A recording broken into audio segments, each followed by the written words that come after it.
দ্রুত ৩৫-এর প্রজ্ঞাপন জারি না হওয়া পর্যন্ত আমরা রাজপথ ছাড়ছি না। ডক্টর মোহাম্মদ ইউনূস স্যার এবং আসিফ নজরুল স্যার, আপনাদেরকে 6 ঘন্টা সময় দিলাম আমরা ছাত্ররা। এই পুলিশ বাহিনী আমাদের উপর টিয়ার সেল নিক্ষেপ করেছে।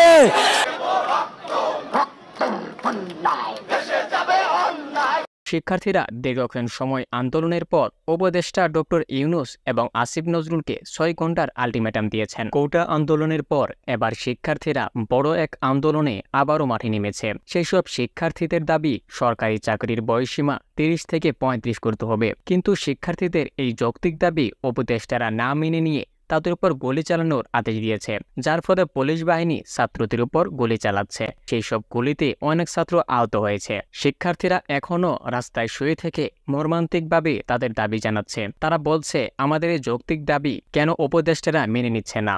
এই দাবির জন্য কেন আমাদের ভাই বোনদের জীবন দিতে হবে? শিক্ষার্থীদের এই যৌক্তিক দাবি যদি উপদেষ্টারা না মেনে নেয়, তাহলে শিক্ষার্থীরা বলেন, যেভাবে শেখ হাসিনাকে দেশ থেকে পালাতে বাধ্য করেছি, ঠিক সেইভাবে আপনাদেরকেও উপদেষ্টার পদ থেকে নামাতে আমাদের সময় লাগবে না। পুলিশ কেন আমাদের এই যৌক্তিক দাবির আন্দোলনে গুলি চালাবে? তারা গুলি চালানোর আদেশ কোথা থেকে পেয়েছে? এছাড়া অনেক শিক্ষার্থী এখনো রাস্তায় আন্দোলনে বসে রয়েছেন। তাদের একটাই দাবি, সরকারি চাকরির বয়সসীমা 30 থেকে 35 করতে হবে।